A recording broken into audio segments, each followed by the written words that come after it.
Hello everyone. आज मैं आप लोगों के लिए एक छोटी सी कहानी लेकर आई हूँ। इसे अपने जीवन से जोड़ के देखिएगा ज़रूर। पहली बात तो मेरी ये है कि किसी की भी आलोचना से आप घबराएं नहीं, और किसी की भी आलोचना को आप बस इस कान से सुनिए और इस कान से निकाल दीजिए, क्योंकि जीवन में जो खुद नहीं कुछ करते वो दूसरों को भी कुछ नहीं करने देते, और जब दूसरे कुछ करना चाहते हैं तो वो उसकी आलोचना इतनी ज़्यादा करते हैं कि एक तरह से उसे मतलब बीमार बना देते हैं। और फिर जिसको एक जुनून होता है कि मैं कुछ करूं, वो खुद में इतना ज़्यादा अपने आप को ये महसूस करने लगता है कि अच्छा, मेरे में तो इतनी खराबी है, मैं कैसे कर सकती हूँ, चाहे मैं कैसे कर सकता हूँ ये काम, मैं तो नहीं कर सकता ये काम। तो आज मैं एक छोटी सी कहानी आपको सुनाना चाहती हूँ। कहानी ये है कि मेढकों का एक ग्रुप था, बहुत सारे मेढक जा रहे थे। तो सामने एक पहाड़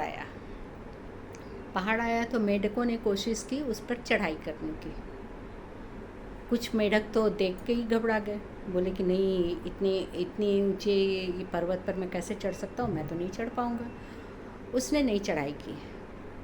कुछ मेढकों ने हिम्मत की और थोड़ा थोड़ा करके उसने चढ़ने की कोशिश की। थोड़ी थोड़ी चढ़ा मेढक। जब वो थोड़ी थोड़ी चढ़ा, लुढ़क के गिर गया वापस। तो जो वापस गिर जाते थे वे दोबारा चढ़ने की हिम्मत नहीं करते थे। कुछ मेढक उससे थोड़ा और ऊपर तक गए। ऊपर तक जाने के बाद भी वो फिर लुढ़क के वापस नीचे आ जाते थे।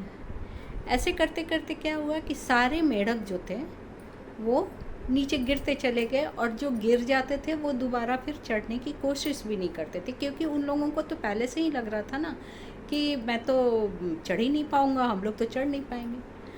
पर उसमें एक मेढक ऐसा था जो चढ़ता जा रहा था। वो गिरता भी था, फिर से चढ़ता था, वो गिरता था, फिर से चढ़ता था, वो गिरता था, फिर से चढ़ता था। ऐसे करते करते करते करते वो टॉप पे पहुंच गया। अब बताइए वो टॉप पे कैसे पहुंचा?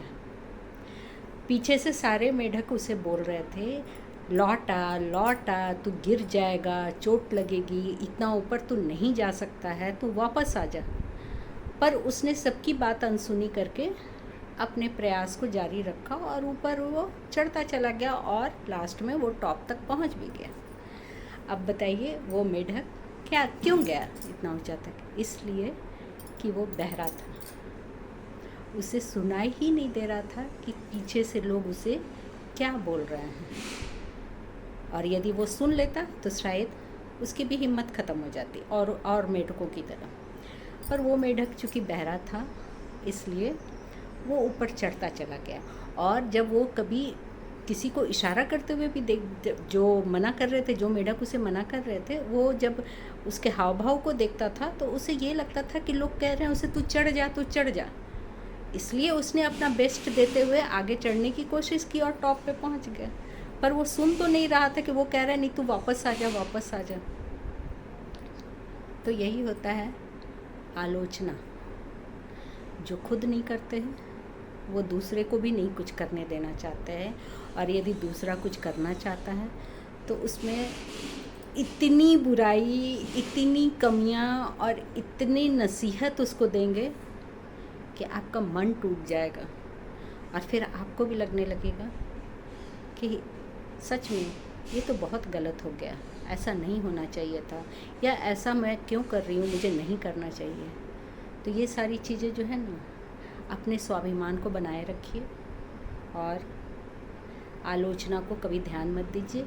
और यदि कान में आवाज़, क्योंकि मेढक की तरह तो हर लोग बहरे नहीं होते हैं, आपके कान में यदि आवाज़ जा रही है तो ईश्वर ने 2 कान इसीलिए दिए हैं कि एक कान से सुनिए, एक कान से बाहर कर दीजिए। Thank you.